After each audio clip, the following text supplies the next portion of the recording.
মাত্র একটা আটার রুটি দিয়ে বানিয়ে ফেলো চটজলদি মুখরোচক স্ন্যাক্স। তো বন্ধুরা, আমি মীনাক্ষী তোমাদের সবাইকে স্বাগত জানাই আমার রান্নাঘরে। আজকের রেসিপি যদি তোমাদের ভালো লাগে, লাইক আর সাবস্ক্রাইব করতে কিন্তু একদম ভুলো না। তো আজকের এই রেসিপিটা শুরু করার জন্য প্রথমেই আমি একটা ফ্রাইং প্যানের মধ্যে সাদা তেল দিয়ে দিয়েছি। তার মধ্যে দিয়ে দিলাম সাদা জিরে, গ্রেট করা রসুন, গ্রেট করা আদা আর একটা মিডিয়াম সাইজের পেঁয়াজ কুচি। এগুলোকে খুব ভালো করে নাড়াচাড়া করে ভেজে নেব। বেশ একটা সুন্দর গন্ধ বেরোনো অবধি এটাকে ভেজে নিতে হবে। এরপরে এর মধ্যে আমি দিয়ে দিচ্ছি গ্রেট করা গাজর আর দিয়ে দিচ্ছি একদম মিহি করে কুচোনো ক্যাপসিকাম। এরপরে এটাকেও খুব ভালো করে নাড়াচাড়া করে আমি ভেজে নেব। যেহেতু গাজরটা গ্রেট করা তাই বেশি সময় লাগবে না, আর ক্যাপসিকামটাও মিহি করে কুচোনো আছে তাই এটাও রান্না হতে বেশি সময় লাগবে না। এবারে দিয়ে দিচ্ছি স্বাদ মতন লবণ, সামান্য একটু হলুদ গুঁড়ো আর কাঁচা লঙ্কা কুচি পরিমাণ মতন দিয়ে খুব ভালো করে ভেজে নেব। এরপরে আমি এর মধ্যে দিয়ে দেব সেদ্ধ করে গ্রেট করে নেওয়া একটা আলু। একটা মিডিয়াম সাইজের আলুকে সেদ্ধ করে আমি গ্রেট করে নিয়েছিলাম, সেটাই এর মধ্যে দিয়ে দিচ্ছি। এবারে খুব ভালো করে আলুটার সঙ্গে এই সমস্ত উপকরণগুলো মিশিয়ে নিতে হবে। এটা একটা খুব সুন্দর রেসিপি হতে চলেছে বন্ধুরা। আর এই যে স্টাফিংটা আমি বানাচ্ছি, এই স্টাফিংটা কিন্তু তোমরা তোমাদের পছন্দ মতন জিনিস দিয়ে বানিয়ে নিতে পারো। তো এখানে আলুর পুরটা একদম তৈরি হয়ে গেছে। আমি এটাকে একটা পাত্রে নামিয়ে রেখেছি একটু ঠান্ডা হওয়ার জন্য। এবারে আমি এখানে নিয়ে নিয়েছি একটা আটার লেচি, মানে একটা রুটি করা যাবে এরকম পরিমাণে আটার লেচি নিয়ে নিয়েছি, আর কিছুটা শুকনো আটা আমি নিয়ে নিয়েছি। নর্মাল বাড়িতে আমরা যেরকম ভাবে আটার রুটি করি ঠিক সেই রকম ভাবেই এটাকে আমি বেলে নেব, একটা রুটির মতন করে বেলে নেব। এখানে তোমরা চাইলে ময়দার রুটিও, মানে ময়দা দিয়েও এটা করতে পারো, তবে আমরা একেবারেই বাড়িতে সাধারণভাবে যেটা খাই আমি কিন্তু সেটা দিয়েই রান্নাটা করতে চলেছি।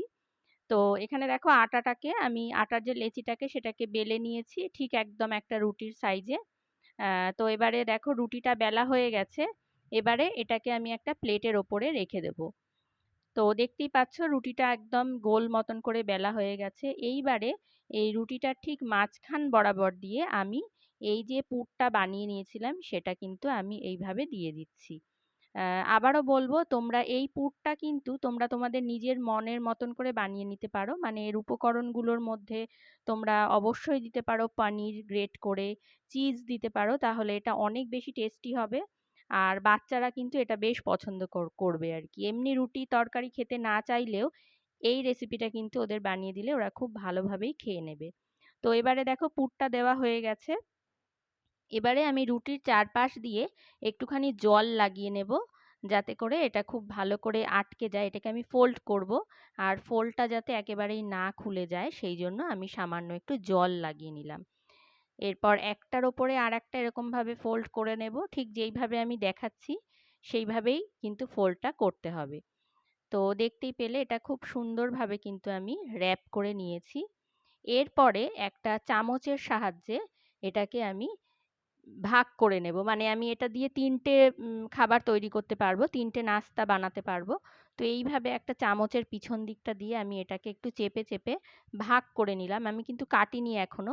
এইবারে আমি চাকু দিয়ে এটাকে কেটে নেব। আমি চামচের সাহায্যে করলাম কেন, যাতে করে এর ভাঁজটা ঠিক থাকে, মানে খুলে না যায় সেই জন্য। এবারে একটা চাকু দিয়ে আমি কিন্তু এটাকে কেটে নিচ্ছি। এবারে এখান থেকে দেখো তিনটে টুকরো হয়েছে, তার মানে এই একটা রুটি দিয়ে আমরা তিনটে নাস্তা বানিয়ে নিতে পারবো। এরপরে আমি একটা বাটির মধ্যে নিয়ে নিলাম ময়দা। এখানে আমি 1 চামচের একটু বেশি ময়দা নিয়েছি। তার মধ্যে পরিমাণ মতন লবণ দিলাম আর দিয়ে দিলাম গোলমরিচের গুঁড়ো। তারপরে অল্প অল্প জল দিয়ে এটাকে একটা মোটামুটি ঘনত্বের একটা ব্যাটার আমি বানিয়ে নিচ্ছি। দেখতেই পাচ্ছ পরিমাণটা, তোমরা নিশ্চয়ই দেখে বুঝতে পারছো যে কীরকম পাতলা হয়েছে এটা। এবারে এরকম একটা একটা করে যে রুটির নাস্তাটা বানিয়েছিলাম সেইটা একটা একটা করে আমি এই ময়দার গোলার মধ্যে ডুবিয়ে সাদা তেলে ভেজে নেব। উল্টে পাল্টে লাল লাল করে আমি কিন্তু এটাকে ভেজে নেব। তাহলেই আমাদের আজকের রেসিপি তৈরি। তাহলে বন্ধুরা দেখতেই পেলে যে একটা মাত্র রুটি দিয়ে, একটা মাত্র আটার রুটি দিয়ে কত সহজেই একটা মুখরোচক রেসিপি কিন্তু তৈরি হয়ে গেল, যেটা নাকি বাচ্চা থেকে বড় সবারই হবে খুব প্রিয়।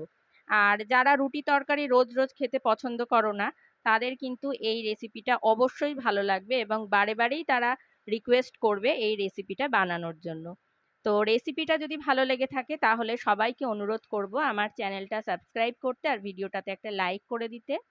ভিডিওটা দেখতে দেখতে তোমরা কিন্তু অবশ্যই আমাকে কমেন্টে জানিও যে তোমরা কোথা থেকে এই ভিডিওটা দেখছো। তাহলে কিন্তু আমি তোমাদের সবাইকে ধন্যবাদ জানাতে পারবো। তো এই যে রেসিপিগুলো বানালাম এটা কিন্তু যে কোনো রকমের সসের সঙ্গে তোমরা খেতে পারো। আমি এখানে টমেটো সসের সঙ্গে এটা পরিবেশন করেছি। তাহলে আজকের ভিডিওটা আমি এখানেই শেষ করছি। ভিডিও ভালো লাগলে লাইক সাবস্ক্রাইব করতে ভুলো না। সকলকে অসংখ্য ধন্যবাদ।